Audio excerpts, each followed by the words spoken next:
What would you do if God told you to build a massive boat in the middle of dry land, warning of a flood that had never happened before? This is exactly what happened to one man whose faith would literally save the world. In the ancient world, around 2400 BC, humanity had grown corrupt and violent. Genesis tells us that God looked upon the earth and saw that every inclination of human hearts was only evil continually. The Creator's heart was grieved, and he decided to cleanse the earth with a great flood. But in this darkness, one man stood out like a beacon of righteousness. Noah was a farmer, a family man, and most importantly, someone who walked with God. Genesis 6:9 describes him as a righteous man, blameless among the people of his time. While others pursued wickedness, Noah pursued relationship with his Creator. This relationship would soon be tested in the most extraordinary way imaginable. God spoke to Noah with instructions that must have seemed impossible. Build an ark, a massive vessel 300 cubits long, 50 cubits wide, and 30 cubits high. That's roughly 450 feet long, 75 feet wide, and 45 feet high. To put this in perspective, this wooden ship was larger than many modern vessels. God commanded Noah to gather 2 of every kind of animal, 7 pairs of clean animals, and enough food for everyone.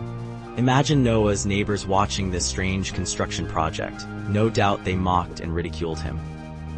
After all, why build a boat when there wasn't even a large body of water nearby? Yet Noah didn't waver. Hebrews 11:7 tells us that by faith Noah, when warned about things not yet seen, in holy fear built an ark to save his family. For decades, possibly up to 75 years, Noah worked on this massive project.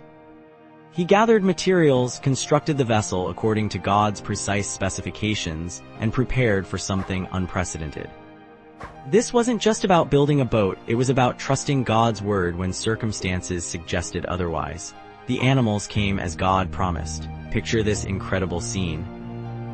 Lions walking peacefully alongside lambs, birds of every feather flying in from distant lands, creatures great and small making their way to the ark. This wasn't Noah rounding up animals, this was divine orchestration. God brought them to Noah, demonstrating his sovereignty over all creation. Noah's family, his wife, his 3 sons Shem, Ham, and Japheth, and their wives, entered the ark. 8 people total would survive what was coming. Genesis 7:16 records a chilling detail. Then the Lord shut him in. God himself sealed the ark, ensuring their safety while simultaneously sealing the fate of those outside. The rain began.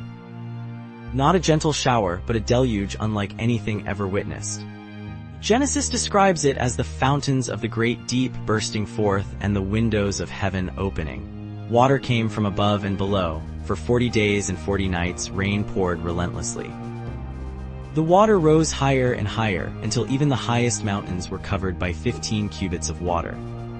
Inside the ark, Noah and his family experienced something remarkable. Despite housing thousands of animals, there was peace. The God who brought the animals also sustained them. For 150 days, they floated on waters that covered the entire earth. Every living thing outside the ark perished, just as God had warned. But this story isn't ultimately about judgment, it's about salvation and new beginnings. After the waters receded, Noah sent out a raven, then a dove. When the dove returned with an olive leaf, hope filled the ark. Land was appearing again. God was making good on his promise to preserve life. When they finally left the ark, Noah's first act was worship. He built an altar and offered sacrifices to God. The Lord was pleased and made a covenant with Noah and all humanity. Genesis 9:13 records God's promise. I have set my rainbow in the clouds, and it will be the sign of the covenant between me and the earth. Every rainbow we see today reminds us of God's faithfulness and his promise never again to destroy the earth by flood. Noah's story teaches us that faith often requires action that seems unreasonable to others. It shows us that God's warnings come with his provision for escape. Most importantly, it demonstrates that even in judgment, God provides salvation for those who trust him. Noah's legacy extends far beyond his own family. From his 3 sons came all the nations of the earth. His story of faith, obedience, and divine deliverance continues to inspire millions today, reminding us that with God, there's always hope for a new beginning. Thank you for watching BibleWonderToons. Be sure to subscribe, like, and come back every week for more Bible adventures where God's Word comes to life.